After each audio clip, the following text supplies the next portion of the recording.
Hello, everybody. Hello, and welcome to Honest HR Nitrous. I am Bill, the company's expert. Thank you for joining me today on this beautiful Friday. It's really sunny, at least where I am right now. Hopefully where you are too. And not just outside, but it's also sunny inside. Hopefully. I know that's not the case. Hey, when people are between jobs, it's not fun. It's stressful as hell. And it sucks, but you know what? It's temporary. It doesn't feel temporary, but it is.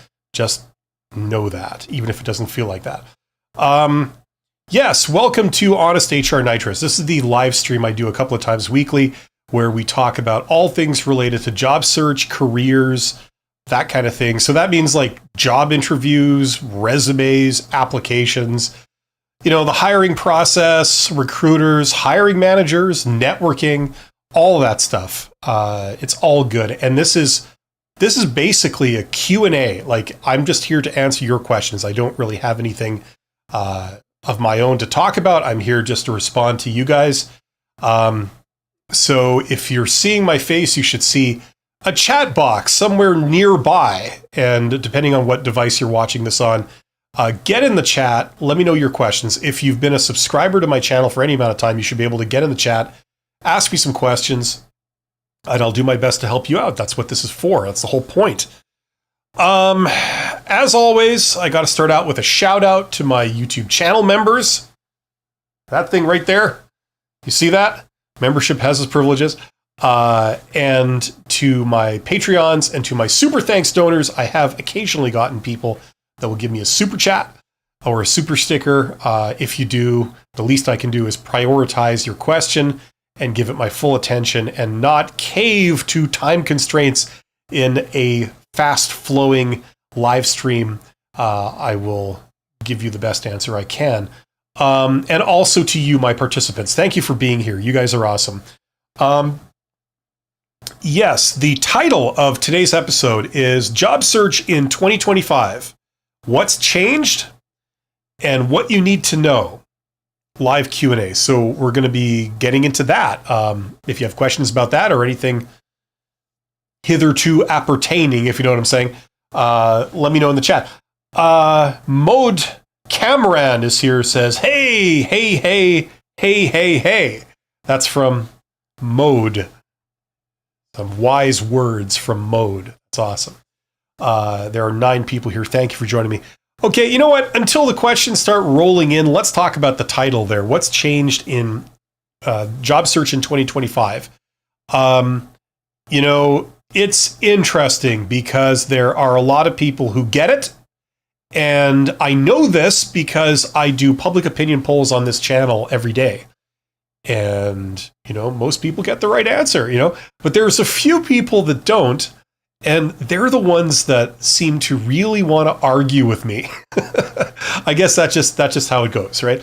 So one thing that I feel that I'm continually swimming uphill on with you guys, with people that are job seekers, okay? It feels like I'm swimming uphill on this one, but I know I'm not because I know most people get it, as evidenced in the public opinion polls. But this is the whole idea of what do you do if you're just applying to posted jobs? That's the entire thing you're doing for your job search campaign is you're going to places like Indeed and LinkedIn and just applying for the jobs you see posted on there, right?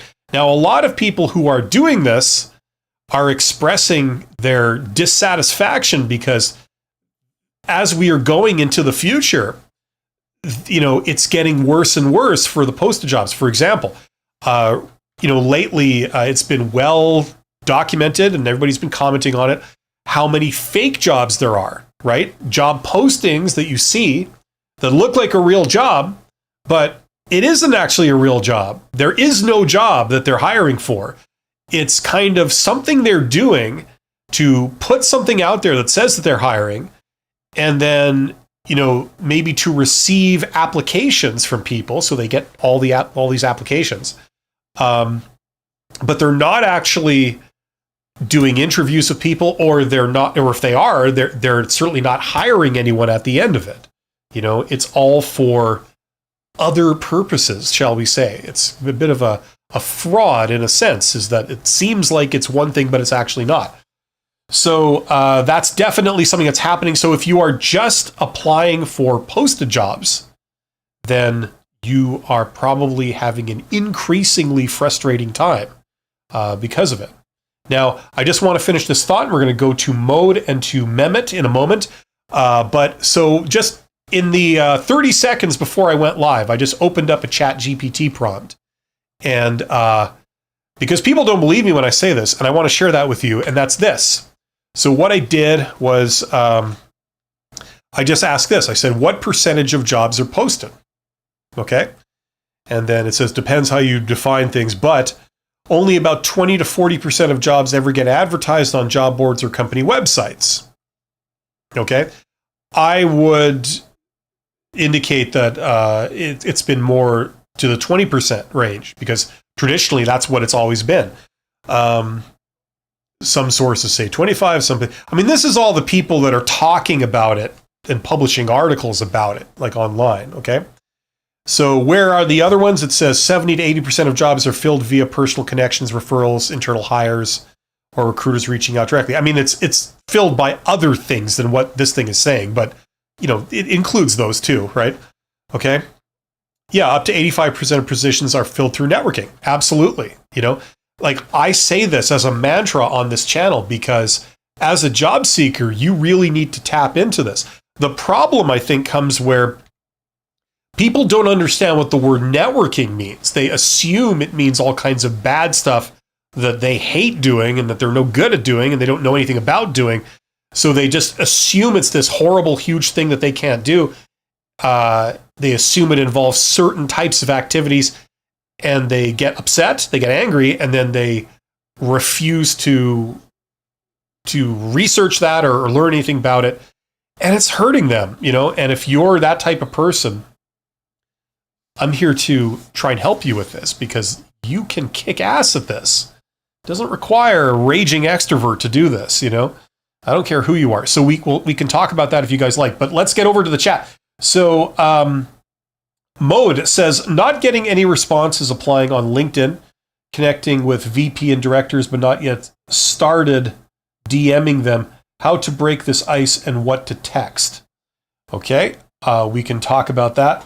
First of all, if you want the real lowdown of exactly how to do all of that and more, check out that course. It's in my course. You see, this is a huge topic. It's not something I can give a 5-minute answer in.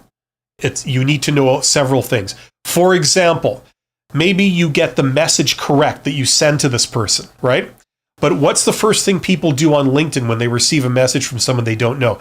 They go and they click on that person and they go and look at your LinkedIn profile, your identity.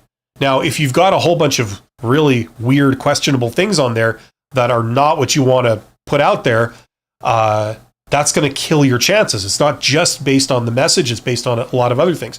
If your photo for your account profile doesn't just have you in a headshot looking pleasant and professional, it has you and a couple other people, you're all drunk, you're all partying, you know, it's like, obviously that's going to kill your chances of anyone really taking you seriously and responding to any message. So you see, it's more than one thing. It's like a whole collection of different things you have to get right, okay?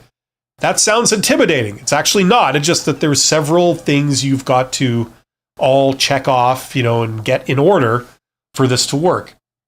Okay?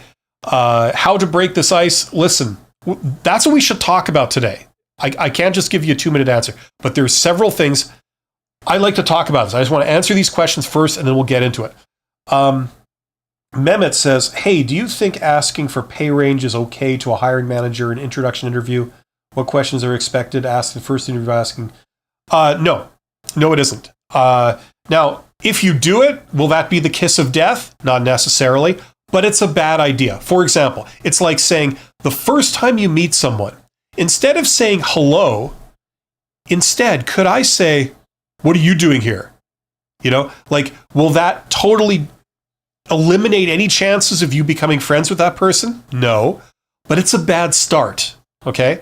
Because when you ask about the pay range, you're signaling that you're only in it for yourself. You don't give a rat's ass about them or about what they're looking for or about finding something that works for both parties, right? Like, for example, if you show up at a party and say, is this going to take long? Maybe you're genuinely wondering that, right? But it's just a bad thing to say as the first thing you say to them when you arrive. You get it? Right? So that's kind of what it's like asking about the pay range first, right? When it's your first encounter, right? There will be a time to figure all that stuff out, but that comes later after they've fallen in love with you and decided that, wow, you're the person we need, right? Then you can get into details like that, right? Now, if this is frustrating for you, you're thinking, oh, I'd like to know this up front so I make sure this isn't a waste of my time, right? Well, that's kind of the wrong attitude. When have you ever thought like, man, I'd like to be friends with that person. Maybe I can learn from them, or maybe we can help each other, right?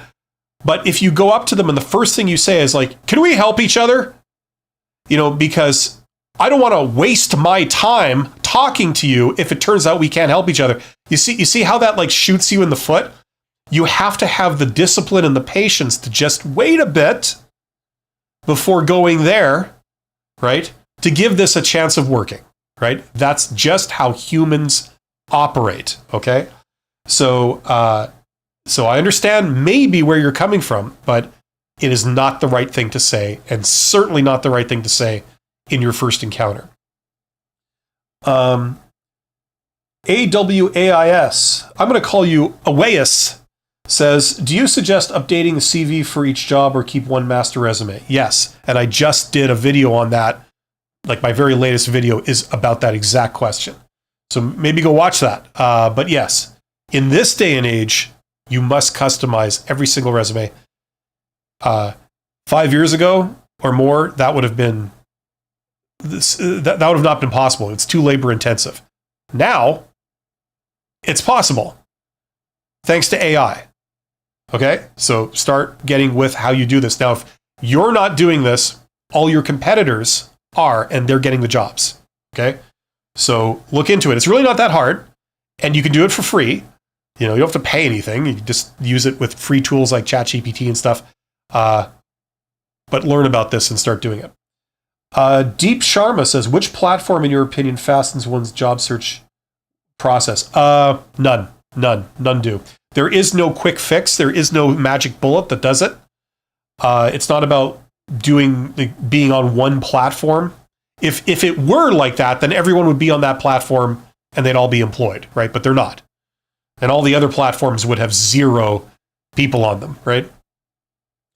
Landar says, I've collected so many certificates, it's like a Pokemon card. Okay. Mehmet says, I want to text a message on LinkedIn to a CEO of a company. I want the job. How to approach them in a way I don't leave me on the How do you know they have a job? Did the company post a job? If they did, don't waste your time. Okay, because what the CEO is going to do is they're going to say, well, yeah, we posted that job. Go apply for it. Why are you talking to me, right? Okay, the only time you would, first of all, the only time you would connect with a CEO is if they haven't posted a job and you're wanting to work with them. Okay. Mode Camran says, what to do if the introduction they said the budget is a specific number? How to negotiate the salary after that? What to do if the introduction they said the budget is a specific number? Okay, so now listen. Full disclosure, there are some times when what you see is what you get. If they said, like, we can only pay this much, we want to make sure you understand that. Maybe they're being genuine. Maybe that's not a lie, and that's totally the truth. In which case, they can't budge on it. Okay, so that does happen. But in general, this principle is like you going down to the grocery store and saying, I'm only going to pay $2.10 for a loaf of bread, no more, right? You can say that, but once you go down to the store and you see what they have, first of all, you find that bread starts at $5 a loaf or something, right? That goes out. So your thing goes out the window. If you need bread, you got to pay more. Second thing is that you go down to the store and you see the bread that they offer. And the bread that's less than $2.10 looks like crap. It's made out of sawdust and floor sweepings, right? It's black, you know. You don't want any of that. But they do have other bread that looks fantastic. It looks like I don't know, something that God would eat. You know what I'm saying? And that's what you see, and the price is $3, right? So you think, maybe I'll get the $3 bread. It looks awesome, and it looks so shiny and tasty, and this kind of thing. So you end up with the $3 bread, right?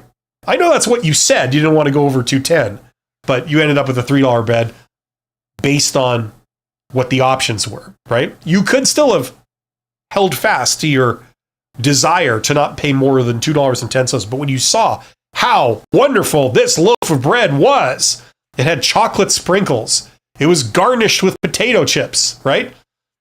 So you decided to splurge for that, right? And you feel pretty good about that. That's usually how it goes in, first of all, any kind of negotiation, and secondly, in job search, right? Oh, sure, they only want to pay you peanuts, right? But when they see that, okay, first of all, the candidates that they could get for that are really not good. And then they see this awesome person that's like, great. Not only can they, do the job really well, but they're an absolute pleasure to deal with. When the hiring manager, the boss, sees you in the interview, they go, I want that guy or that girl. I want them. Okay. I don't want any of these other people. That's the person I want to work with every day. Okay. They're awesome. The last person I had doing this, they were a nightmare to deal with. I wanted to go jump off a bridge. This person, I want to work with them. What? They charge $3 instead of $2.10. Okay, fine. Whatever. Just pay them that and get them to start. So what you want to do is you want to go down listen, unless you've got so many job offers you don't know what to do with, okay? Go down to the job interview, hear them out, show them how awesome you are, and a lot of times they can budge, certainly on what they told you in the beginning they said they can pay, okay? That's common. Not always the case, but it's quite common, okay? So hear them out and see where it goes. And if they indeed can't pay you what makes sense for you, then, oh well, it didn't work out. But at least you pursued that opportunity because there was a high likelihood that it could work out. Okay, where do we leave off here? Sotomonte, if I'm saying that right. That's an awesome name, by the way. I'm sure I'm saying it wrong, but I like saying it the way I say it. It's fun. Hi, how can I do a pulse check to know how an industry is doing? I work in visual elements, movie advertisements where everything changes very quickly. It's hard to find info that isn't biased. I don't know if there is one definitive, one-size-fits-all place to go. I mean, a good place to start that you could find out in 30 seconds would be something like ChatGPT. Just ask and say what's going on with this industry in this region, okay? There are some other free websites that you probably know about called, Glassdoor, Payscale. They have some of that, or at least they claim to. They can give you a pay range for different positions. It's very hit and miss, but it's better than nothing, right? The other thing is that a lot of the activity in every industry is hidden, right? Not 10 minutes ago, I showed off this, right? What percentage of jobs are posted, right? Only about 20 to 40%. It's actually closer to 20%. Okay. The rest are filled with networking, right? 85% are filled with networking. Now, you don't believe me on this? That's the way it's always been. This is not a new thing, right? So the thing is, because it's all done behind the scenes, right? It's not really common knowledge. Now, there are companies that what they do is they sell data, okay? I used to get data for business from Ernst & Young and people like companies like this, and it was sketchy. The stuff, my experiences with them were very sketchy. They would sell you all kinds of insider information, all this data, and it was all of varying quality.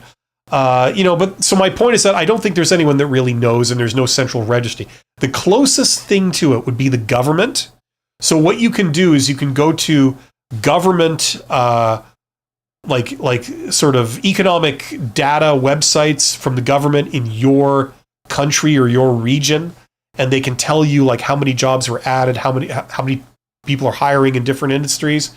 And that's about the only real semi-high quality data there is for these things, in my opinion. But it doesn't matter because every industry is hiring. You just need to know where, you know what I mean? And you have to go over networking anyway, you know. You don't get hired based on statistics. Even if in an economic downturn, you know, there's still people that are retiring, that are being let go. You know, there's some attrition going on there. So there's still hiring going on everywhere. It's just that sometimes it's more, sometimes it's less. But the point is, if you really want something and you really know what to do and you're prepared to do it, to do a lot of like networking type stuff, then you can get it, you know? And by the way, I don't mean going to really stupid, unreasonable lengths. I'm talking about just doing normal stuff, but being persistent and putting some effort in. That's all I'm talking about. So if there is like that sort of universal thing, I'm not aware of what it is. You're welcome, Oasis. Mode says, so should I negotiate after getting the offer letter? Yes, that's when you negotiate. You don't negotiate in the interviewing process. You wait till you get an offer, and that's when you negotiate. Don't attempt to negotiate before you get an offer, because the only thing, first of all, you have essentially zero negotiating power. They're not even sold on you. You know, they're talking to several people at once, right? So if you start playing hardball with them, the only thing they're going to do is they're going to say, okay, well, you're out of the running. We'll just go with someone else, you know, right? So the only time you can negotiate is when you have the offer, right? Now, there's risk to everything. Even if you don't negotiate, there's still a bit of risk. If they say, congratulations, you're hired, you've signed it all, you know, it's been approved, right? You know, then you quit your job or whatever if you're working, and then you start at this new job, and then you find out 2 days later, oh, I'm sorry, we have to lay you off. I'm sorry. Just, hey, you know, budget cuts, you know, what can I say? Cutbacks. So there's always risk, right? Now, if you then decide to negotiate, there's a little more risk because there's risk that they could rescind the offer, right? So, you know, that is a real thing. Am I trying to get you to be afraid of negotiating? No, I'm just saying that negotiation, basically, the only way you win is you have options, right? So if your only option is unemployment or this job, and unemployment is no longer an option for you, you don't have a lot of power. So you could try and negotiate, but essentially you're bluffing because you have no backup plan. I went into this a couple of videos ago where we talked about how negotiation works, and there's all kinds of terms that I don't know if you're familiar with, but like a BATNA, best alternative to a negotiated agreement. You have no BATNA, you have no alternative. So it's like playing poker and bluffing. Now, if they call your bluff, you're screwed. You might lose the offer, and you don't have any other thing waiting in the wings. You have no plan B. So if you're going to negotiate, that's when you negotiate at the offer stage, not before you get a written offer. Can I lie that I have another offer of hire, CTC, whatever that is, and ask, can they match that? Yeah, you can do whatever you want. But what they're probably going to do is they're going to call your bluff, right? Like, that's usually what happens. So whatever bluff you make, be ready for it to be called. It's just that simple. That's how negotiation works, right? They don't just give money away for free, right? So they give money when you twist their arm and you're prepared to walk away from something, and they're thinking, well, you know, I don't want you to walk away. That causes me all kinds of inconvenience and pain. I've got to find someone else. You know what? Fine, whatever. I'll just give you your thing. Just come back. You know, that's usually how these things work. Awais says, I want to rejoin one of my previous employers. I applied through a website but no response. Shall I reconnect to my previous project manager and request for support? Any suggestions? Listen, this is like a personal situation, so you would know the details better than me. But in general, first of all, it's going to depend on how things ended with that employer, okay? If they fired you, chances are you can't just come back. You know, even like after a couple of years, you can't just come back because they've already sort of made up their mind about your value. You know, I'm sorry, it's just not a fit. It's not working. You know, best of luck. It's very hard to then come back. If they are going to reconsider, all things being equal, the best bet you have is talking to your previous boss or coworkers, right? Preferably the boss, right? And assuming you didn't leave on bad terms, right? Saying, hey, it's me. How's it going? You know, listen, you know, I'm, you know, becoming available soon. And, you know, I enjoyed working for you and I enjoyed working at your company and everything. And, you know, I'm wondering if there's any opportunities. You're my first choice. You know, before I start looking elsewhere, I just want to see if there's any possibility that, you know, you could use me for anything, you know, something like that, and then see where that goes, you know.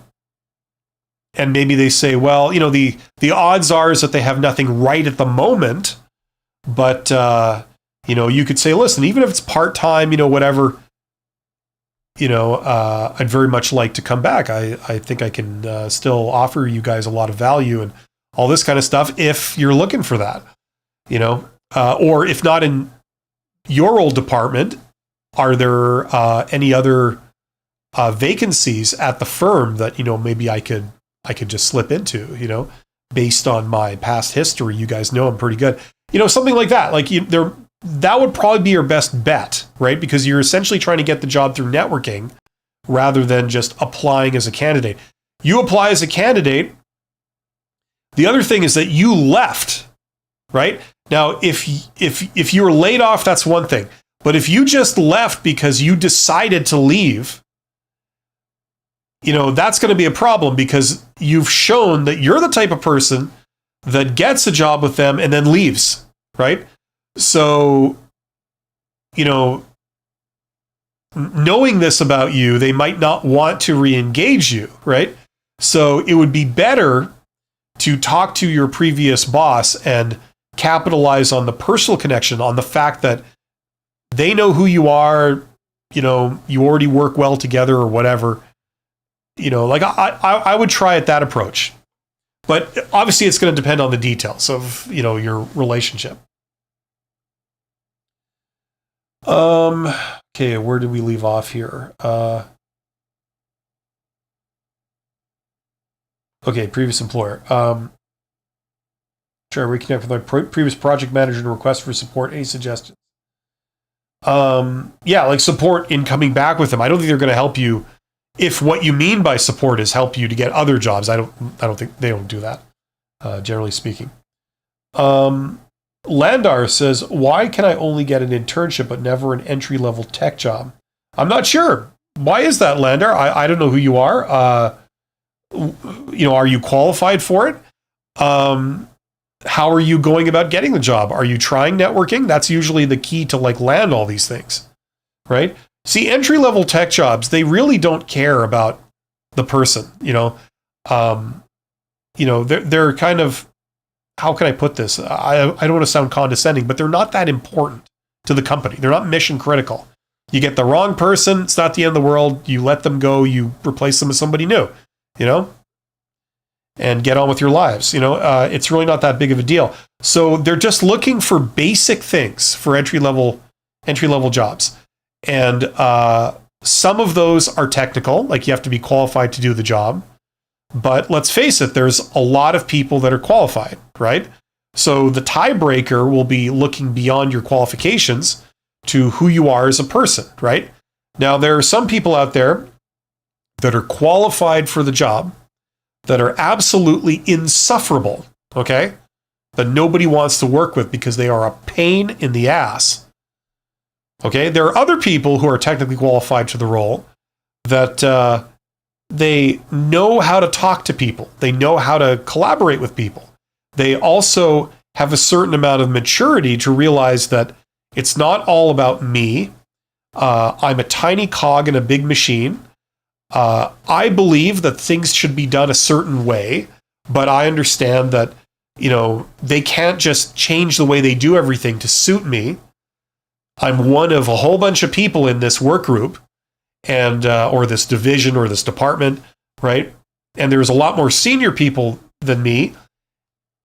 And I also have the maturity to realize that I don't know it all. So even if I see something and I think it's stupid, I am open-minded enough just to probe a little deeper and to see like, okay, you're not doing it the way that I think it should be done.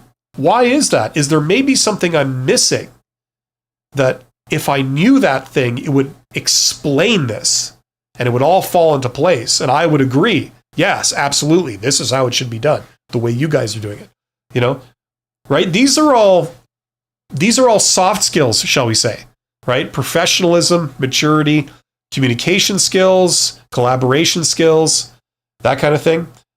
Those are usually the tiebreaker for who they hire, right? And then the number one big thing that they're looking for, that's their problem when they hire somebody, especially for entry-level stuff, it applies to all levels actually, is trust. It's hard to trust a stranger. Are you the type of person they're gonna hire and then you're gonna turn around 8 weeks later and say, you know what, screw this job isn't for me, I'm out, right? In which case now they got to do the whole thing all over again, right? That would be painful for them. It would be also embarrassing to the person who hired you, right? If it was a recruiter or it was a hiring manager, whichever one recommended you or pushed for you, it would be embarrassing for them. They would feel annoyed about that and they would be embarrassed because they pushed for you and then you showed that you weren't really the right person that they should have hired. It wasn't a good fit. So all of this stuff takes precedence over your technical qualifications, right? That's what they see. That's their side of it. Okay. Now, once again, maybe it's a big ask for younger people. I'm not sure, depending on who you are, but you really should learn networking and you really should learn soft skills. Those two alone will open all kinds of doors for you. If you've got fierce technical skills, but you combine that with great soft skills, and you've got a lot of personal charisma, you know how to talk to people, the world is your oyster. People will love you and there'll be so many opportunities for you. The problem is that most technical people that I've encountered, and I started off as a technical person, not only are they well below average in their communication skills, generally speaking, and their knowledge of networking is almost non-existent, especially when they're young, but they have a tremendous lack of respect for these things. They regard all this stuff as a waste of time. So the problem is if that's the opinion you hold, you're not really going to work on any of this stuff because you don't really believe in it. And I don't know what the answer to that is. If that's you, I don't know what the answer is. I think the only answer is you just have to fail a whole bunch of times in order for you to realize that, like, okay, there's more to this than what you think. And once you've been taken down a couple of pegs, then you start to actually open your mind. This is the typical experience for 20-year-olds. In your 20s, the cliche is that you fail. You think you know it all, and then you fail. And in your 30s, that's when you start opening your mind a bit, realizing you don't know it all, and actually paying attention to how things work and listening. And the sooner you can do this, if you want to get a head start on this, you could have that transformation in your 20s, where you, instead of like saying, everybody who isn't me sucks, and, I know it all, and they're all a bunch of idiots. If you could quickly go from thinking that to like, well, wait a minute, I actually want to understand why they're doing things this way. Because if I could understand that, then I could work within that system and maybe I could learn a whole bunch of useful things, If you can get a head start on that, if that's the place you're in, I don't know. That will really help. Okay.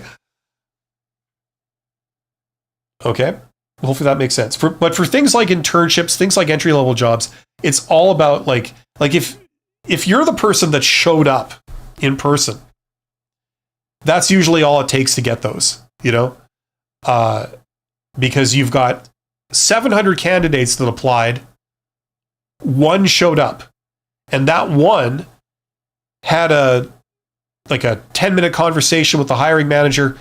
The hiring manager found them pleasant, professional. They found that they knew their stuff. They were left with the impression like, hey, if I had to work with that person every day, that wouldn't be bad. They're pretty good. They seem to actually be passionate about doing this. They seem to have a good head on their shoulders, and I can relate to them, and for that reason alone, like if they're qualified, I pick them. Why drop them and start vetting strangers that didn't show up? You know what I mean?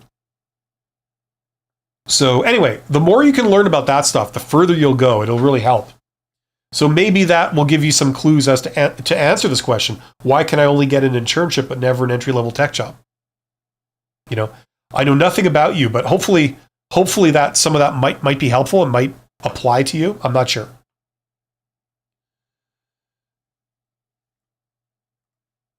Okay, we've reached the end of the chat for the moment. There are 27 people here. Thank you for being here. You guys are awesome.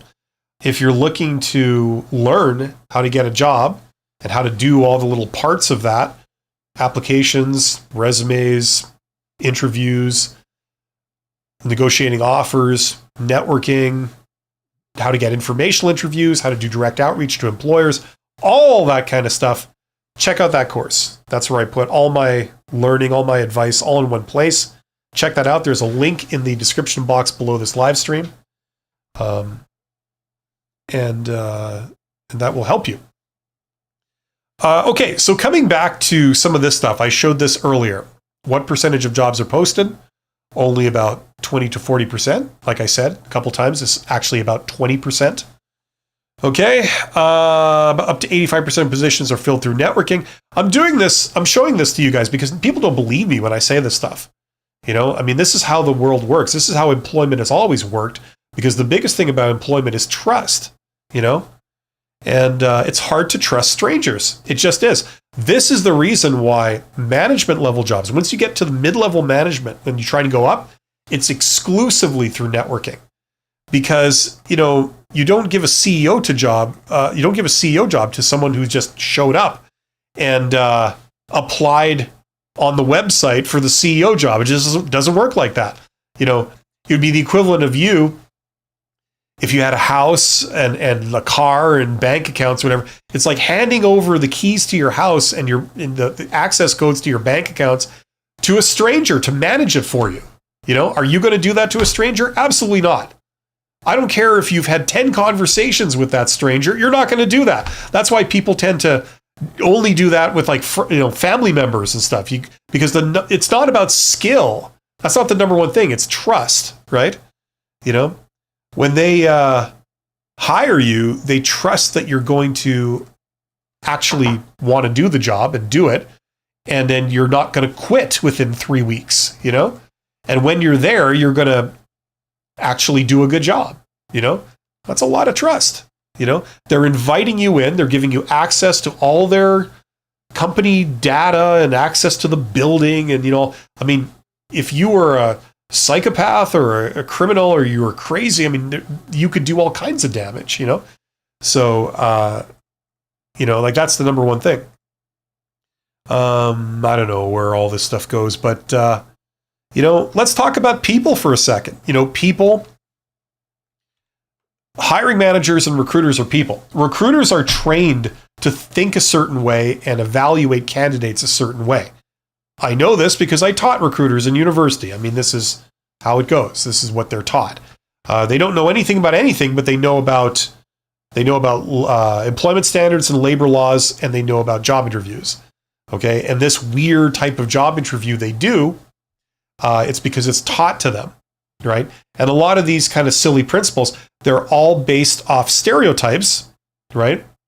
Because they don't know you, but they're taught that in all likelihood, the majority of the time, this is the case. So what they do is they assume that's the case with you, and that's how they judge you, right? And this is far from perfect. That's why it's to your advantage to talk to hiring managers and not recruiters. And if you don't know who a hiring manager is any manager who is hiring, right? So the person in charge of the sewage treatment department at the public works facility in your hometown, they're a hiring manager. They have several people report to them, several technicians. If the work is getting too much for them and they need to hire another person, they're the one that originates that idea because they see all the workload. They're the ones that are managing this team of technicians that repairs like sewers and water mains and stuff. And they said, like, I can't run this department on overtime anymore. Just the workload is too much. We need to hire a new permanent person, right? So they originate the job. That's the hiring manager, right? So their title will be like a manager of something, manager of water and waste, repairs department, something like that. That'll be the hiring manager. The head of the accounting department in whatever company decides, I need to hire another accountant for my team. Once again, we're expanding. We can't handle this workload. We need another full-time person in this department working as an accountant. I'm expected to do all these different things. I've got these many people working on it. It can't be done. We need another person, right? So that's the hiring manager. They originate the job. And in order to fill that job, one way or another, sometimes they get a recruiter to assist them with that. They say, listen, I'm an accountant. I got an accounting department to run. I don't have time to write job descriptions, read resumes, organize job interviews. That's not my job. That's not my bag. And I don't have the time. So I'm going to hire you.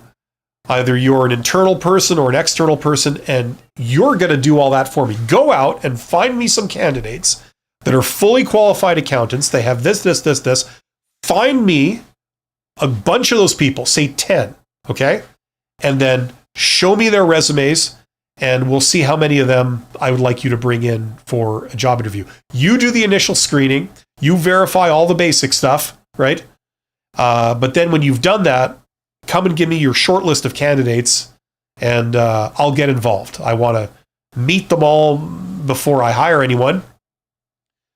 Okay, but you do all the grunt work for me, right? That's how that process works.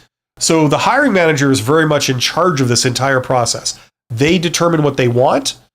They determine what they're looking for, and they're in charge. And they have final say of who gets hired. The recruiter is simply a grunt. The recruiter is paid to do a lot of the legwork, to post the job, to filter candidates, write the actual job description based off what the hiring manager says. And they are also familiar with a lot of the legalities of how you hire somebody, what you're allowed to do, what you're not allowed to do, and all the technicalities of how it's done, how you set up their pay, their pay so they can receive their money, how you do background checks, all that kind of stuff. That's the recruiter. That's what they're paid to do, those kind of menial tasks, right? So the person that really you want to talk to is the hiring manager. They're in charge of the whole thing.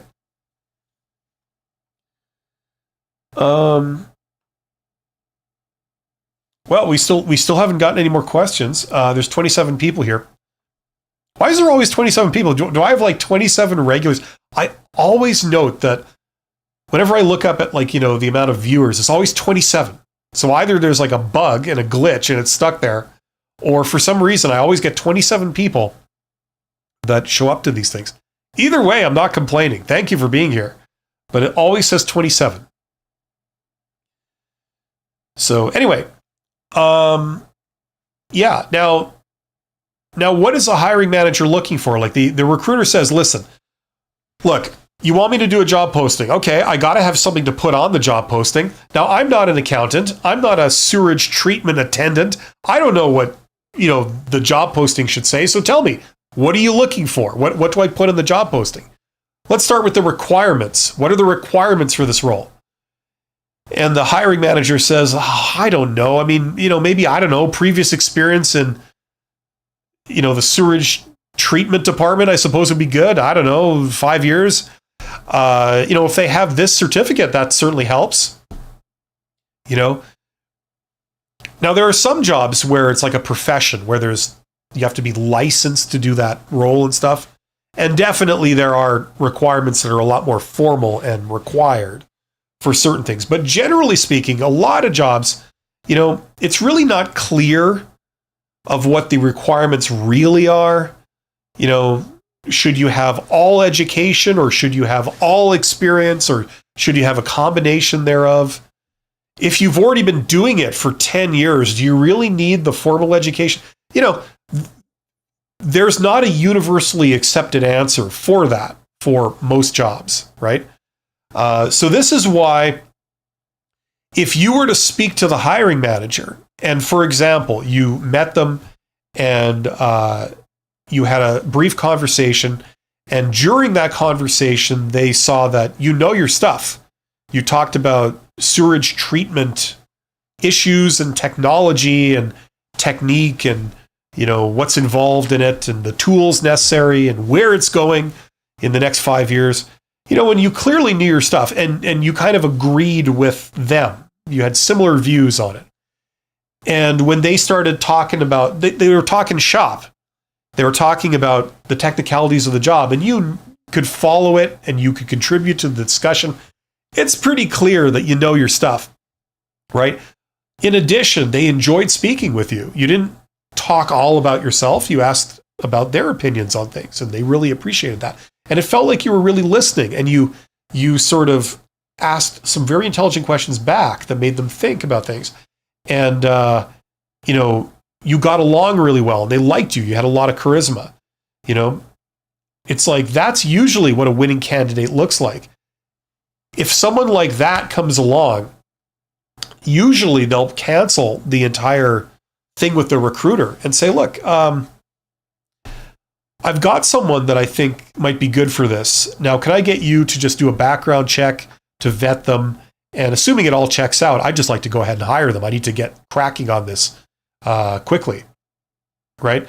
That's usually how these things go, right? That's what is a large part of the explanation of this, right? Only about 20% are posted, and 80%, 85%, whatever the percentages, are filled through networking. It's things like that, right? And you can do that. You can achieve this with things like direct outreach. If you want to know what direct outreach is, I have it in my course. I also have a preview of it where I walk you through it and show you what that looks like, for example, using LinkedIn. And if you want to see what that looks like, there's a video linked under this description. It's just a free video on my channel. It's a video I've done. It's called How Successful People Get Jobs. If you're interested in seeing what that looks like, check out that video. It's called How Successful People Get Jobs. Okay.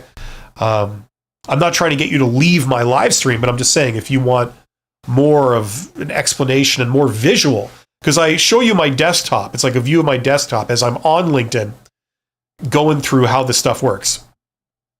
Okay. So check that out. And that might give you some ideas. Okay. But that's of the things you can do. There's many different ways of getting a job. That's, in my opinion, the easiest thing that anybody can do. You don't need to know a single living soul. You don't need to have any connections with anyone. You create the connection, right? You reach out to the employers.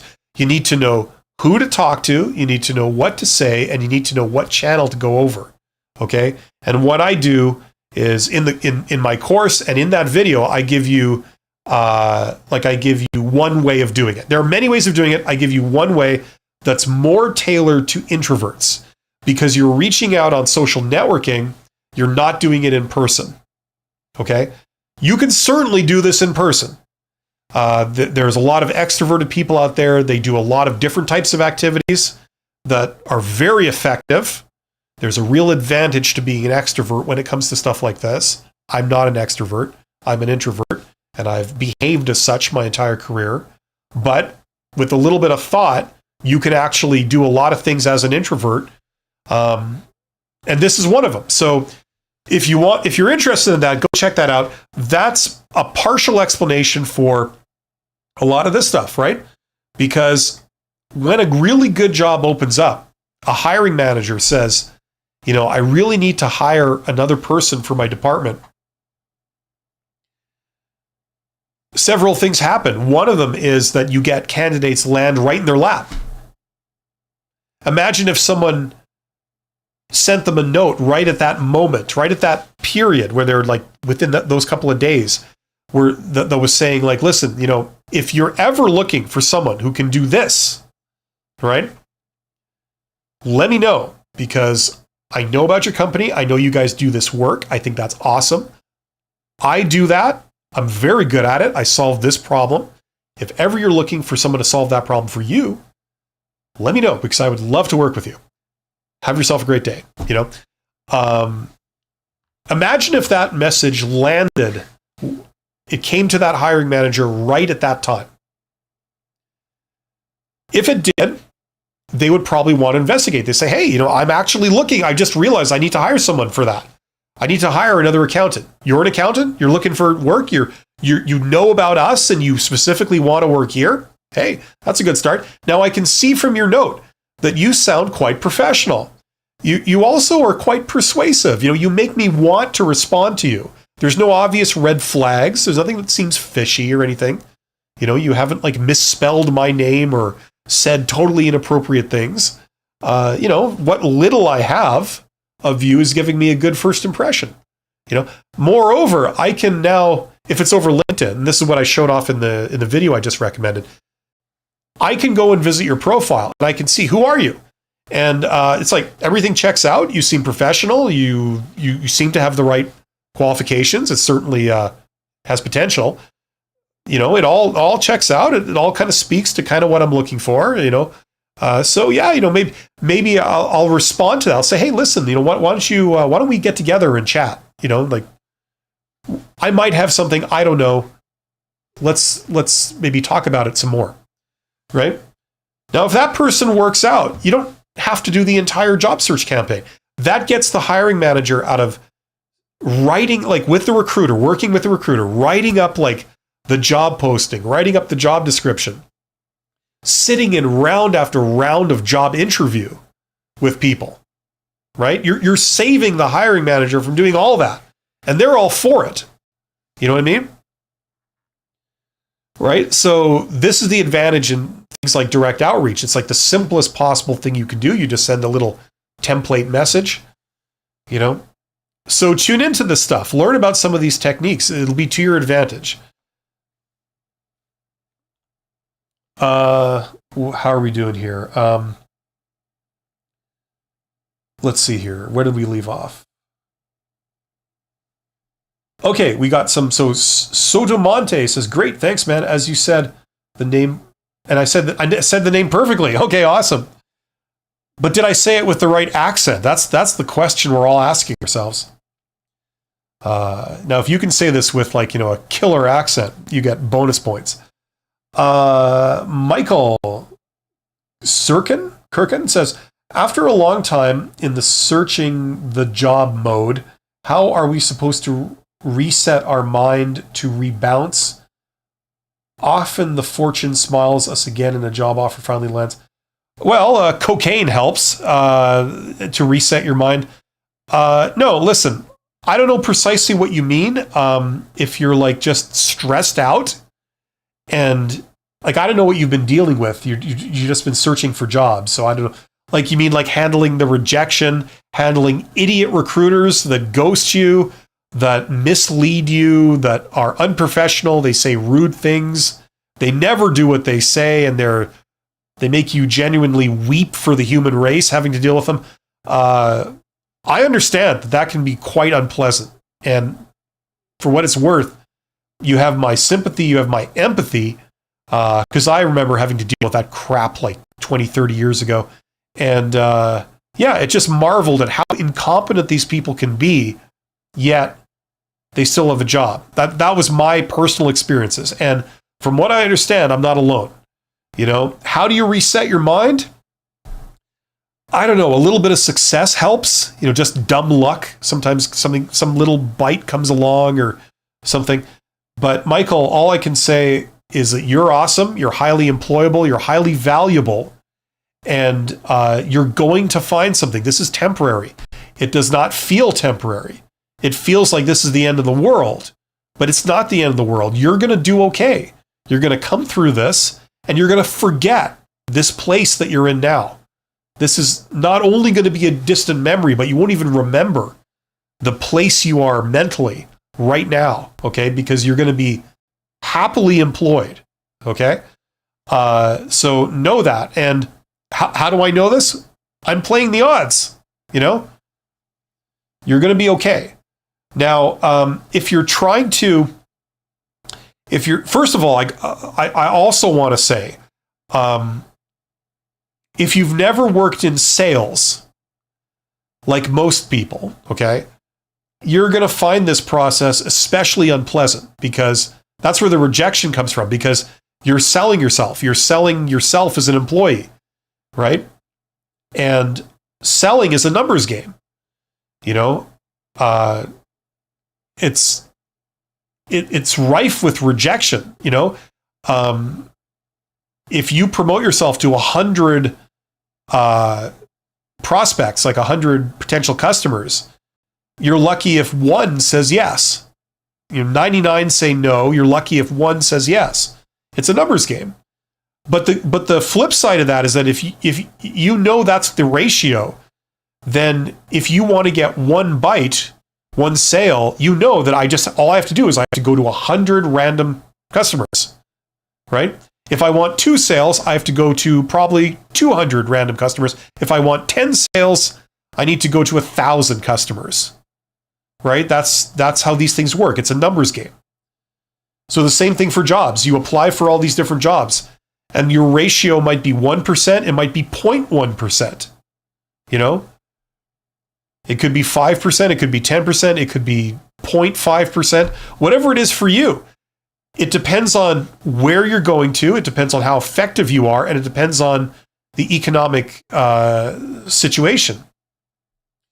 So, but you're going to have a ratio there, right? So, you know what I mean? You just have to sort of ramp up what you're doing, because it's a numbers game. And you can't, I know this is easier said than done, but you can't get emotionally hung up on oh no, these people rejected me. It's random chance whether they reject you or not. In the same way, it's random chance if they say yes. That's how these things go. That's by far the biggest factor. You just so happen to contact someone that just so happens to believe that what you have is the thing they're looking for. That's how it works. Okay, so I mean, I'm not a therapist, I'm not a psychologist, but that's some of the principles that are at play here. You're welcome, Awais. Mode says, every entry-level job have requirement of experience of 1 or 2 years as a new grad. Should I apply regardless of what the job description says about experience? Okay, first of all, let's address that. Mode, it's not an entry-level job. These clowns are saying that it is, but it's either one of two things. Possibility A is that it is actually an entry-level job, in which case that whole 1 or 2 years experience thing is BS. That's maybe what they're hoping to get. That's a nice to have, but it is clearly not an entry-level job if they require experience. Option B is that they do, in fact, require 1 to 2 years of experience, in which case it is not an entry-level job, but what they're wanting to do is they're trying to pay you like it's an entry-level job. That's what they're wanting to do, right? You see, when 800 people apply for a job, the recruiter can afford to get very demanding and really raise that bar very high, because the hope is that one person of the 800 meets those requirements. They have 2 years experience and they're willing to work for an entry-level wage, right? Maybe one of them is, and they're fully qualified. They all check out, right? Maybe they'll get lucky, right? But don't accept these things at face value, okay? So what you need to do is, if this job is something that you would want and that you feel you might be qualified for, there's a shot, apply for it, okay? Tailor your resume the way you would. I've done countless videos on how to do that using AI, and then you proofread it. You direct the AI. You don't let the AI do it by itself. You direct it and use it as the tool it is, okay? And give it a shot. And then you forget about it, okay? You don't sit and wait by the phone for it to ring and wonder why you're not getting a response. You move on to something that's worth your time, okay? To the next opportunity that could work out, right? And you don't think about these people ever again. If they want to consider you, then hey, you've got the time. You'll pursue it with them. If they don't call you back, oh well, it's their loss. You keep moving. Mode says, your videos about strengths and weaknesses and other interview questions help me a lot. Okay, good. I'm glad. NC Worker says, good afternoon, everyone. Good afternoon, NC Worker. Michael says, advice to someone that has been job hunting for 2 years to be ghosted. Advice? Well, okay, first of all, you're not alone. That's typical. So welcome to the club. You're a typical job seeker. There's nothing you're doing wrong. That's happening to everyone. That's how recruiters operate. I understand why they operate that way. You know, they're getting like 800 applicants for some things. Like, you would have to rig it so that 799 of them get like a message back, you know? And, you know, sometimes that's impractical. They can maybe give you some retarded automated message, but like, I don't know if that really helps. You know, the other thing is that, you know, it's just business. I'm not making excuses for these people. I think it's highly unprofessional. It's stupid. And I could go on a rant about what I really think about how they ghost people, which I won't.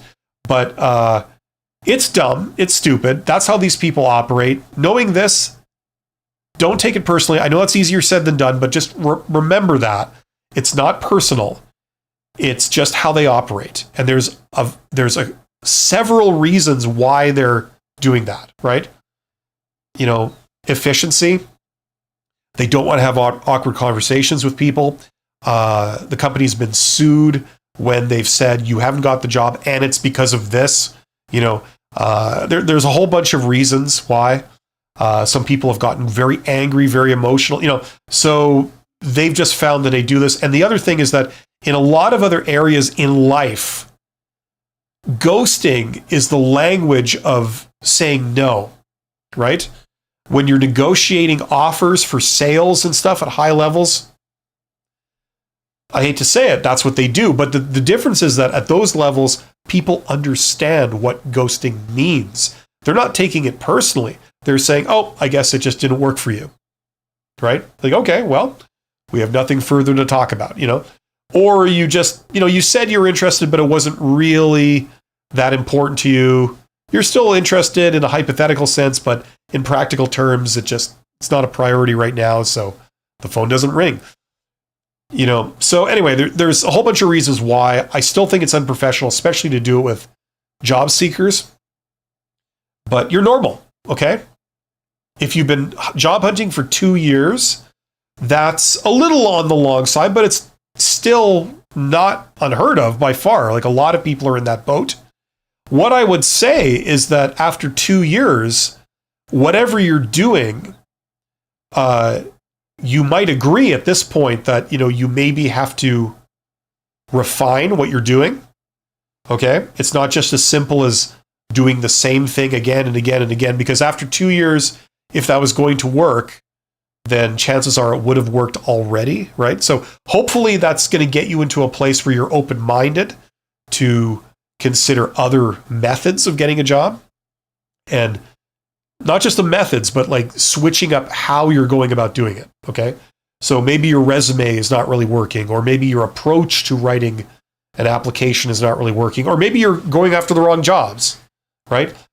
Either way, something has to change after 2 years. You have to question how you're doing things. So hopefully that's where you are and that's what you're doing, and you're open-minded to learning and to trying new things. If you are not in that place, then I fear it won't end soon, all things being equal. So I encourage you to advance to that place. Lori says, you're awesome. This is the first time listening. Well, thank you, Lori. That's very kind of you. And you're awesome too. Alexis says, LOL. Okay.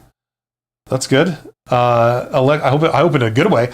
Alexis says, from my knowledge, many people struggling with job search are college grads. At least that's what I'm telling myself as a recent grad. Any job recommendations that will help us afloat in this economy?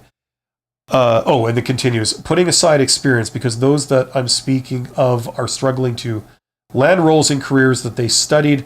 Any jobs that come to mind that are good for young adults besides fast food? Oh, how can I put this? Okay, Alexis. Strap yourself in. Listen, I'm going to answer this kind of in reverse order here. Young people are good for, obviously, a lot more than fast food, okay? Young people have stuff that people like me are jealous of. You have unbridled energy. Something I will never see again in my lifetime. All things being equal, you have a tremendous lack of wisdom, but that's normal. Everyone starts somewhere. God knows I did. I mean, you start with zero knowledge of how things work. You're thrown into this world, especially if you were kind of sheltered, from it. It's a huge slap in the face. It's like a big reality check. And school is a tremendous bubble. I don't care if you're in high school. I don't care if you're in, trade school. I don't care if you're in college. I don't care if you're in university. It's an enormous bubble that shields you from the real world. And it doesn't help that to varying degrees, a lot of people in the educational system, a lot of the people running it, like the teachers and the administrators, they've never been out into the real world, Now, obviously that varies. Sometimes, you get very practical people coming back and talking all about how the world works and stuff like that. You know what I mean? But for most people, you're in a bubble. And it becomes about like what you deserve and not about what you can get. You know what I'm saying? Now, listen, full disclosure, I'm a private sector person, okay? I did go back to academia for a few years to teach, about 5 years ago, 10 to 5 years ago, because I was asked to, and it was a real gear shift for me. I did some teaching on the side, but it was like, it just reinforced to me just how artificial and how much of a bubble, sort of the education is. It was just as bad as I remembered it being. And listen, I'm not like sort of anti-education, far from it. I believe in education, but the thing is that along with the learning, you get this artificial sort of sense of how the world works. Now, when you have to go and find a job, that's like you're hitting the world head on, right? Because two things. Number one, you have to have something to offer, right? And it doesn't matter what you have. It matters what the world is looking for, So you may think that you have something very, very useful indeed, but that's irrelevant. The only thing that matters is it what people are looking for? That's what matters. It's about them, not you, right? The other thing that it's such a slap in the face is because, you have to sell yourself. You have to sort of persuade people. Now you may never have ever done that before in your life. it's like, how does school work? You complete one level of education, you advance to the next. It's not a thing where you have to convince anyone you should go to the next. You're just advanced by default. You just follow the default thing and get swept along, right? Well, now you have to create something of your own. You have to make something happen, right? And you combine those two. You have to make it happen, and it's not all about you. It's all about them. Now, if you have zero knowledge of them and what they care about and what they don't care about, what they value and what they don't value, how are you supposed to persuade them if you have no idea what they want? You know what I mean? If your ideas of your worth are not immediately shared by them, right? So, as you can appreciate, it requires a completely different skill set than what you were in school for, right? You went there to get technical knowledge. Now that you've got technical knowledge, that's great. Congratulations. It's a good thing. Okay? And it's going to be the foundation on which you build your career. Okay, great. But you hopefully start to see that there's a lot more to learn, right? Because the way you move through the educational system where it's like, I'm qualified, therefore I should just automatically go to the next thing, that doesn't work anymore. It doesn't hold up. You could have a PhD, and I know a couple of people that have PhDs that came out of school. They did all kind of research all over the world. They got their PhD, and then they couldn't get a job. And, why is that? It's because they never, ever learned how the world works, how to persuade someone. What are people actually looking for? What do they value? The other thing that a lot of young people do, and I'm not beating people up over this, I certainly did this, was you take people at their word. So in a job posting, when they say, we're looking for this, you believe them. You say, okay, that is what they're looking for. And that's the whole story right there. And then you're frustrated because you're thinking like, well, wait a minute, I have that and I have that. I have everything they mentioned, but they didn't hire me. So that doesn't compute, right? Does not compute. What's going on? It's because you're not seeing the full picture, right? There's more than what they said they're looking for. For a start, there's all the soft skills, right? Let's say you had all the technical skills, but you were a murderer. Obviously, they didn't list do not be a murderer on the thing. That's implied, right? Well, there's many other things that are implied. That was a silly example. That's obvious, but there are a lot of other things that are not obvious, right?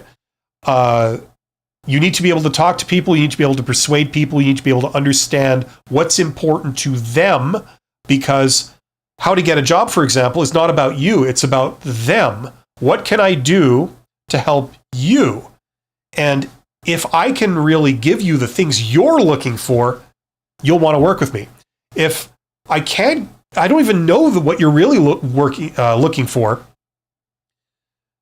and then I can't give them to you what you are looking for, then you're not going to want to hire me. And that's what's going on here, right? So the other thing is that you need to also remember it's a numbers game. There's a huge amount of random chance associated with these things, okay? Now, certain things you learn in school, they deal with statistics, they deal with risk, like my sort of thing that I know in business was finance. I went quite deep into finance. Finance is all about risk. It's about numbers. Sales is another one of those. It's all about numbers, right? There are other areas too that are essentially applied statistics. Things like, like I have stuff on my wall here, like Six Sigma and stuff like that. It's basically applied statistics. When you invest in things, is there any way to predict the stock market or how if things are going to work out? No, there isn't. It's a numbers game. There's a percentage chance that this is going to work, and there's a percentage chance it isn't. And you don't know. Just a roll of the dice, right? Okay, so it's a numbers game. If you have studied that kind of thing at school, you'll have an easier time with this. Okay? But if you didn't, that's going to be another sort of reality check, because it's not about doing everything properly. It's about and being hireable, and it's not about just meeting all the requirements. There's also an element of luck. You're going to meet employers that are absolutely off their rocker. They're looking for ridiculous things, and you didn't have it. And so they didn't hire you.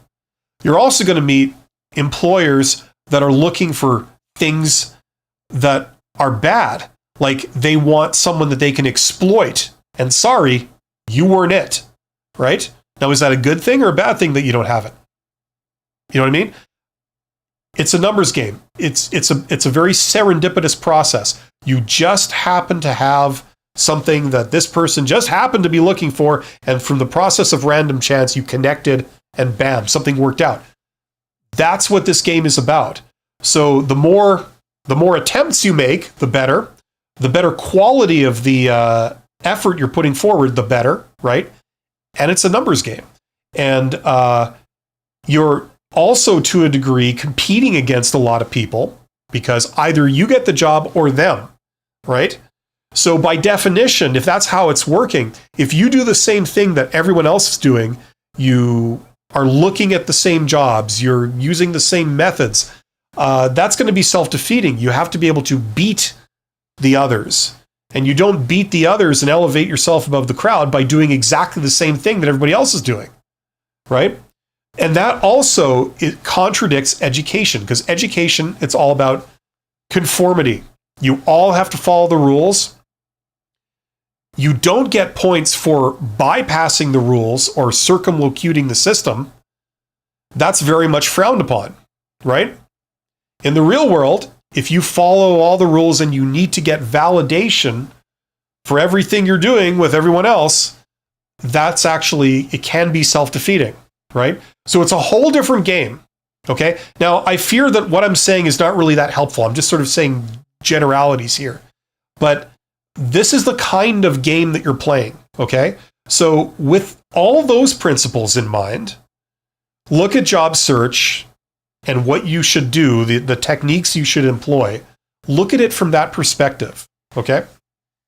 And it might start to make more sense. Just to give you something real before I shut up about this, learn everything you can about personal charisma. Learn everything you can about having good conversational skills with somebody. Learn everything you can about what an employer is really looking for, meaning the standard soft skills that they never mention but are implied, okay? Learn that, like those three things alone will get you started and will give you a lot better results, okay? And then watch my channel, watch other people's channel. Don't get your information from one source. Get your information from a variety of sources. And then don't just sit back and listen to advice. Go out and try things, okay? Push yourself a little bit out of your comfort zone and try things. Nobody can argue with you when you've done something, okay? You know, it's not about which advice you buy. It's about, hey, I've done this, so I know it works. You know what I mean? Okay? And don't just believe the hype about things. Go out and verify. Hopefully that helps, that rambling trip to nowhere. But yeah. Okay, where did I leave off here? Never drink Red Bull when you're doing a live stream, or else you get something like this. Okay. Yeah, Alexis says, "Uh-oh, I think that's when I told you to strap yourself in." And here we go. Did I lie? That was long and boring and intense. Amazed is here. Amazed says, "A recruiter emailed me to schedule an interview, even though my online application status shows not selected. I responded expressing interest, but also mentioned the status upgrade. Then I was ghosted." That's awesome. Yes, it's beautiful. Listen, the only thing you can do, and I think Amazed knows this, I think you know this. Listen, if people want to talk to you, hey, you'll talk, you know, but you're not wasting any time caring about these people, any time trying to figure it out. You know, it's like, you know, you're focusing on moving forward all the time. You know, if someone calls you up and wants to talk, or somebody sends you a message and wants to talk about something like this, sure, you'll entertain it, but you're not going to lose any sleep over it, and you're not going to like follow up on it and really care about it. You're going to be moving forward. That's the best way to handle this entire process. Because you do get crap like this. And I'm glad that Amazed shared that with everyone, because it reminds us. Alexis says, I enjoy the idea of working in sales, but I just can't do the fake corporate attitude that I hear about online. You see, once again, you know,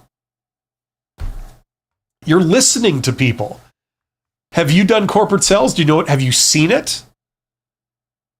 This whole fake corporate attitude, is that real? Or is that just something that morons who don't know what they're talking about are gossiping about? You know? I mean, I've never been in corporate sales. I've managed teams of salespeople in corporate sales. But they're like this fake corporate attitude. I don't know what you mean by that. I don't know what that even is.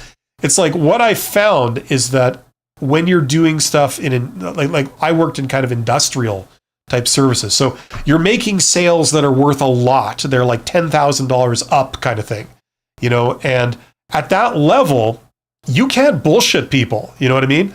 If there's an industrial customer that wants to buy a piece of equipment or something, you know, and you're selling it to them or you're wanting to fix it or upgrade it or whatever, you can't really bullshit them. They know their own equipment, you know? They have people that are assigned to take care of that equipment. Those people are technical people. They know their stuff. You can't send in some salesman to like convince them that black is white and that they should buy this thing from you. It doesn't work like that. They're too smart. And the moment you try that, they'll realize like, okay, you guys have clearly no integrity. You're lying right to my face. So we're not even going to go to you in the future. You know, I found that stuff at the high level, like, you know, big dollar level, you know, they don't employ a lot of these cheap techniques that you could maybe get away with at the consumer level, you know, like some clown trying to sell an iPad to a soccer mom in a store. And I remember I overheard someone trying to do it. And they say, I remember the quote was, it'll pretty much do whatever you want. You know, it's like, you know what I'm saying? You get less of that in this context. It's much more transparent because you're not dealing with an idiot. You're dealing with highly skilled technical people that are on the other end of the transaction. Can't bullshit them. Alex says, Bill, how do you ask my 25 years colleague to slow it down even though it depends on me to assemble him parts? I am calm and not so fast. He must have patience for me to assemble him parts. Okay, so first question for you, only question for you, is he assembling them fast but making mistakes and not doing things ideally, or is he just awesome and he's assembling them fast but he's doing it all really good, he's crushing it? If he's making mistakes or there's some issue with how fast he's doing it, obviously you want to lean into that. You say like, listen, you know, you start off by complimenting. You say like, listen, I think it's fantastic how fast you can do that job. You know, that's amazing. I've never seen anyone do it that fast. You know, and from my perspective, it really seems like it's well done also. You know, that's doubly impressive, you know. But listen, I just want to explain, like, from my perspective, it takes me a little longer to do my part of this role.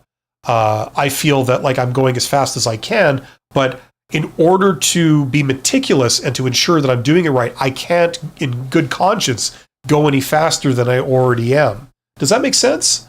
You know?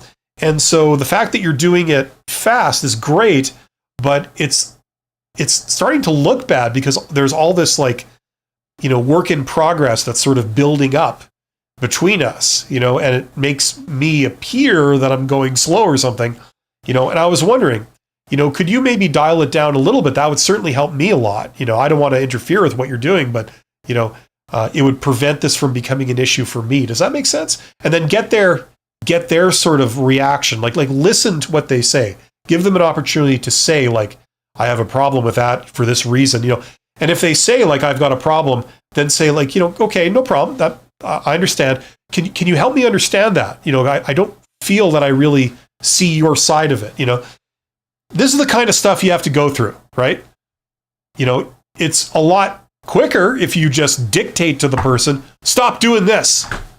You know, you're making me look bad. You know, quit it. You know, it would be quicker to say that. It might be more satisfying to say it, but it's not going to work. It's actually going to exacerbate the problem you have. It's going to escalate it. So if you take the trouble to go through like a thing like sort of like what I was saying, that's going to start to help, right? Because what a reasonable person will do, unless there's a major issue, they'll say like, oh, I'm sorry, I didn't realize it was creating a problem for you. Yeah, sure, I can slow down, right? And in which case you say, awesome, well, thank you. That's why I really enjoy working with you, right? It's all positive. You want to be positive to people. You want to compliment them on stuff they're doing well. Doesn't mean kissing their butt. It means finding something they are doing well and telling them that they're doing it well. Say, hey, you kick ass at that. I've never seen anyone do it that fast. And it seems to be well done.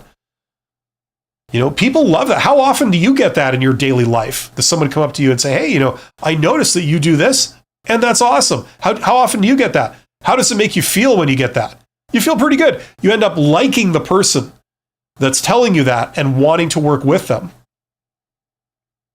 All things being equal. This jumped on me. Where did they leave off? Okay, that was Alex. So hopefully that helps. Adrienne, do you think the paid version of LinkedIn is worth it? Also, some say your experience section in the LinkedIn profile should not be the same as your resume, and others say it is okay. Your thoughts? And I mean this, this is all well meant. I don't give a crap what some people say and what some other people say. They can talk about that kind of garbage till the cows come home. Is anyone looking at like that stuff really? Now, what I've said many times on this channel is that there's one really killer feature of LinkedIn Premium. And I know this because I got LinkedIn Premium like 10 years ago, 5 years ago, somewhere in there. It's the unrestricted search, in particular the people search. So you can do a people search. Now normally, as I recall, the way it works with LinkedIn for a free LinkedIn account, in order for people to show up in a search, you have to have already been connected to them. They're either a first, second, or third degree connection, right? But if someone is not connected to you, and they're not connected to someone you know, and they're not connected to someone you know that they know, they won't show up in a search, even when, you search for something that they have, right? So that's a pretty damn useful feature. Okay, now, what I've recommended to people is that they used to have, and I believe they still have, they try to sell you the premium version. So they give you the free month of the premium version. So you could sign up for that, like just get the free month and then cancel before the end of the month so that they don't, or before 30 days or whatever it is. So they don't charge you for it, right? But you could still use it for a month and you could get the unlimited people search and other things. Okay, so I know it does a bunch of stuff, but that's the only feature that I really used of the premium version. I mean, LinkedIn, ever since even before, but certainly ever since Microsoft bought it, they've like everything they do, they just run it into the ground. They're really turning it into like the Facebook of business. And I stopped really going on there on any kind of regular basis because, in my feed, it's all these things, these people I don't know, all talking about politics and misinformation about business, and it's it's really annoying, it annoys me when you get in, it's all these extreme political opinions and things, and that's in your face. So, the connecting to people and doing the networking thing where you connect to people, not to recruiters, but to people in general, like hiring managers. That's what I used it for. That's what I built my consulting business by doing. And I put all of that into that video that's linked in the description box under this live stream. There's a video of mine linked called How Successful People Get Jobs. Check out that video. That's where I use that feature of the premium version of LinkedIn to show you, I show you that people search in doing direct outreach to employers. Okay, so as a job search method. as a way to get jobs. That's awesome. Okay, as for the experience, listen, everyone and their brother and their brother's dog and the brother's dog's fleas have an opinion on how you should do a LinkedIn profile. The reality is that there is no one right way. There maybe are some ways that appeal to different people, than others, but it's like saying how to do a resume. There is no one universal way that everyone prefers. All you can do is speak in terms of most people think this is fine.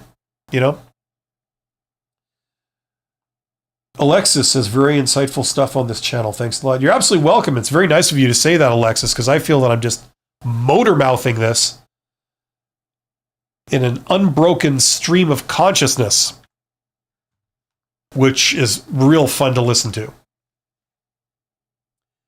But thank you. Alex Roska says, because I feed the production machines, and till I do that, he waits, but on his machines he finishes the parts rapidly, and he hires me to assemble him parts. He is afraid of a line leader, but we do fine. Okay? He makes mistakes, but he is a good trainer for me. He knows. So it's good and bad. So he's doing some good things, but it's not all peaches and cream. He depends on me, so he waits. Thus we are close to the target. Okay, he trains me well, and we get... Now listen, one other thing you can maybe try with this person is you can say, listen, if you can do this, if this person trained you, you could say, is there a way that I could do this that you know of that would enable me to go faster, yet I'd be able to maintain the same quality? Let me know. I'm all ears, that might be a way also. Could they do your job better than you could? Could they go faster with what you're doing? It's not about whether they think they can, it's whether they can actually do it. You know what I mean? And just sort of turn the tables and see if they have they can help you, and if they can't, then that's even more reason why they should work with you on it, and slow down or whatever you're trying to get them to do.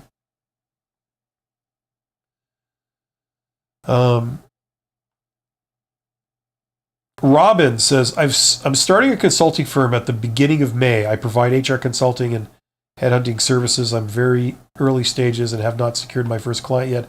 What advice do you have? Well, my advice would be to secure your first client. That's until you have paying clients, it's not a business. Okay. I do a live stream about entrepreneurship every Monday. I'm not sure if you've seen that, but nothing else matters in a business, especially in the beginning. Doesn't matter if you have a website, doesn't matter if you have office space, doesn't matter if you have business cards, doesn't matter if you have, you've legally incorporated your name, or you've incorporated your company, or you've registered your name. None of that stuff matters. Do you have a paying client? Do you have more than one paying client? Can you get more additional paying clients? That's the only thing that matters. So in the beginning, I would focus entirely on that and not be distracted by anything else, because I've known a lot of people, and I've mentored startup founders and small business owners and things. And it's a lot of people in the beginning, some people like to pretend that they're in business because they have a website, they have, an office, they have, a registered company name, they're incorporated, they have an accountant, they have a lawyer, they have patents, they have all these other things, the whole shebang and bang, but they don't have any customers, And it's you're not in business. This is a hobby, And the problem is that they use that stuff as a way of working on their business. That's a distraction, and it allows them to feel like they're moving forward, but yet not actually do the thing that they need to do, which is get money coming in the door. You need revenue. That's the very definition of business. You need to have money coming in for it to be a business. So you need to work on that. So I would stop making decisions about everything else and instead focus your entire efforts on getting your first customer. Okay. And I wouldn't even make a plan like I'm going to do it in May or I'm going to do it on this day. I would just, you'll do it whenever it happens, whenever you can get your first few customers. You let it develop organically rather than trying to create this artificial thing. It's good to create this artificial thing in the sense that, like, I don't know, like in terms of productivity and, to end procrastination and actually pull the trigger on something, like on a psychological level, I guess. But in terms of a business, it's best to just let it develop organically and focus entirely on having money coming in the door. And if you can't get that, then it's easy to walk away or to tweak. You haven't spent a lot of money on other things. You haven't spent a lot of effort on other things. And it's easy to pivot and do something slightly different. Does that make sense? Anyway, we talk about that kind of stuff on Mondays. I have a live stream called Side Hustle Ideas, where we talk all about entrepreneurship. So, and then for advanced business, that's kind of the thing that I was doing earlier today. I have a stream on Fridays called Private Equity Rundown. That's more high-level business stuff. So maybe show up with the entrepreneurship thing. We could talk more about it there. Adrian says, thank you for providing us with your expertise. You're absolutely welcome, Adrian. Alex says, it's an easy job, but the press machine has delays, conveyor, making him wait, thermal foam, delay on the entire part. Okay. Cool. Well, we've been doing this for an hour and 40 minutes nearly. If anyone has any questions about job search, careers, job applications, interviews, networking, that kind of stuff, let me know. We've kind of reached the end of the chat. For the moment, once again, check out this course. Okay. If you are looking to get hired, you don't know what to do, what you're doing is not really working. All my advice is basically right there. Okay. Also, there's a chance people here might be interested in this. This is a course I have. It's basically about communication skills, not just like Joe basic communication skills. This is more advanced communication skills. Everything that I learned from going from a supervisor to a CEO when it came to communication skills, I put into that course. So if you're interested in learning that, check that out. There are links to these in the description box below this live stream. And I also have made videos that talk about these courses, like that you can watch how it works, what you get, all that kind of stuff. So it's as transparent as possible. Those are also linked in the description box down below. So if any of those would help you out, check out those. Normally I don't mention it on this stream, but if we're talking about entrepreneurship and starting businesses, check out this. This might be of use to some people. This is, if you want to learn business, this is how to learn business. That teaches you everything that you would learn in a 2-year master's degree in business administration, master's of business administration, MBA. It's for $100, not $100,000, $100. The catch is that it's all self-study. So you get the textbooks, and I have videos that guide you through it. And you're reading the same textbooks they use in places like Harvard Business School in their MBA program for all the different courses. You're looking at the same material. You're just reading it yourself on your own schedule and to the depth with which you are interested, So if you just want to skim it, that's great. If you want to go in depth in one area or in all areas, you can. There are no tests, no evaluations. It's entirely flexible.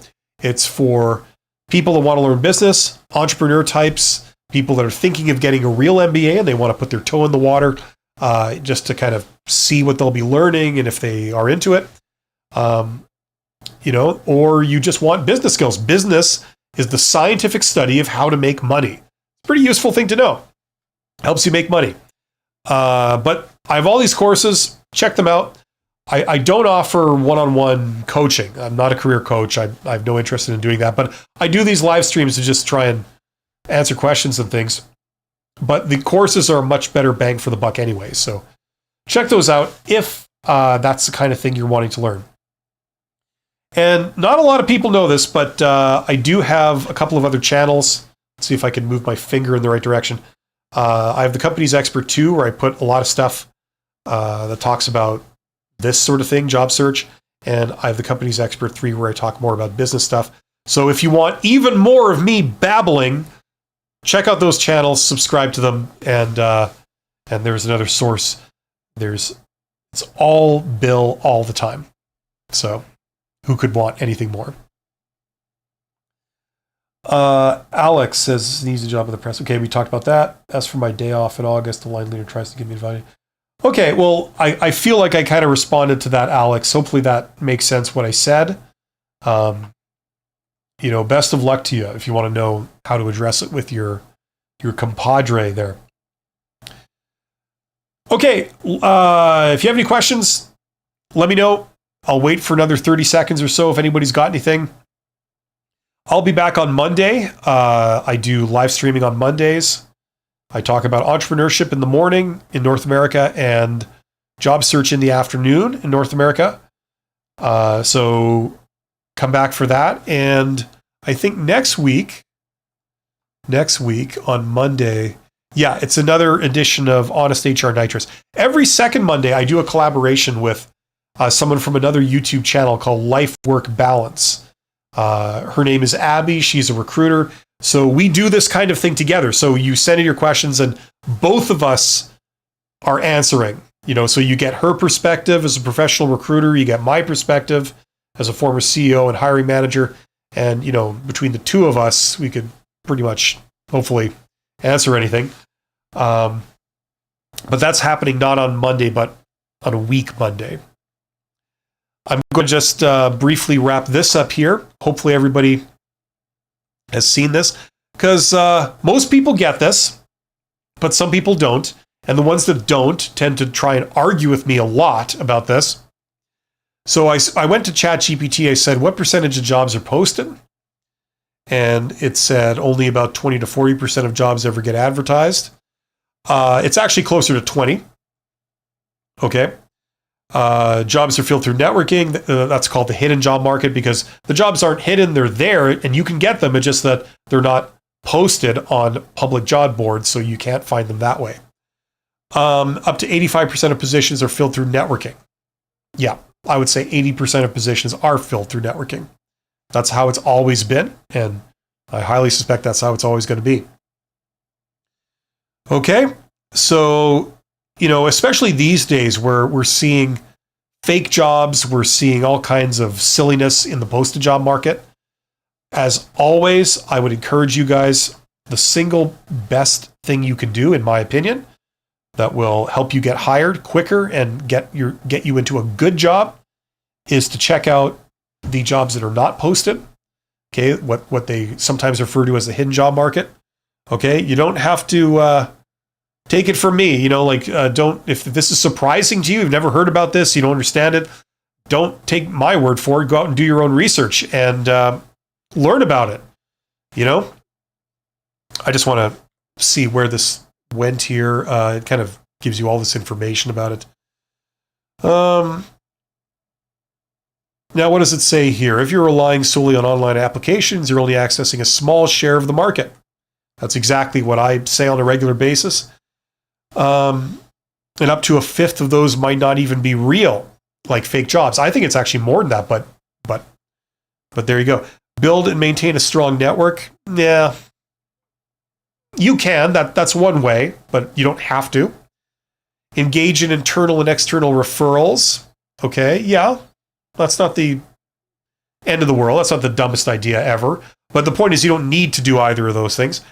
Treat online listings as a supplement, not the centerpiece of your job search. Absolutely. Okay, so bottom line, 70 to 80% of jobs are hidden from the public view. Okay. Building relationships, tapping into referrals.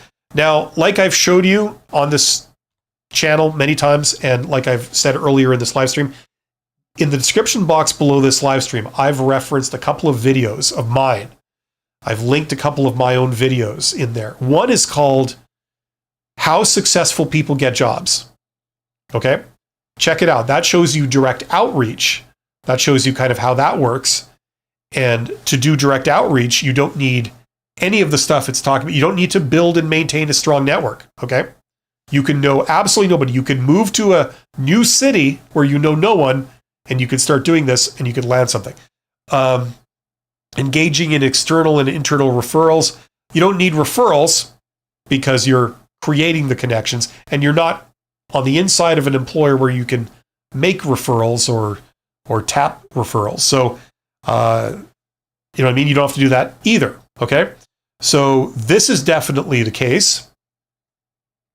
But my point is that there's many ways to do networking. These are some of the ways, but there are many other ways, you know, that will work. And, you know, I built my consulting business not by doing those things. So, so there you go. So check out some of these resources, and that might give you ideas. Okay, Alex Rosca is talking about stuff there. Thanks once again. You're welcome, Alex. Thank you to everybody who participated today. I hope you guys got something out of this. I wish you the absolute best of luck. Check out my channel for more other resources, and there's a lot of other things out there. And do everything you can to learn about the real story of how hiring works, which is not necessarily what recruiters are saying. Okay? Recruiters are not the be-all, end-all of hiring. Recruiters deal with posted jobs. And as we've just explored, posted jobs are not the majority of how people get hired. Okay? So learn all you can about this stuff, and I wish you all the best. Have yourselves a great weekend. Do something fun. Okay? I don't care how you feel. If you don't feel like doing something fun, that's normal. If you're doing job search, we feel about this tall, and our self-esteem takes a major hit. Force yourself to do something that you like. You know, it's not just important to take care of your mental health, it's also important for productivity next week. Then you can get back on that horse, and then you can knock this out of the park. Okay? You guys are awesome. I'll see you soon. Take care.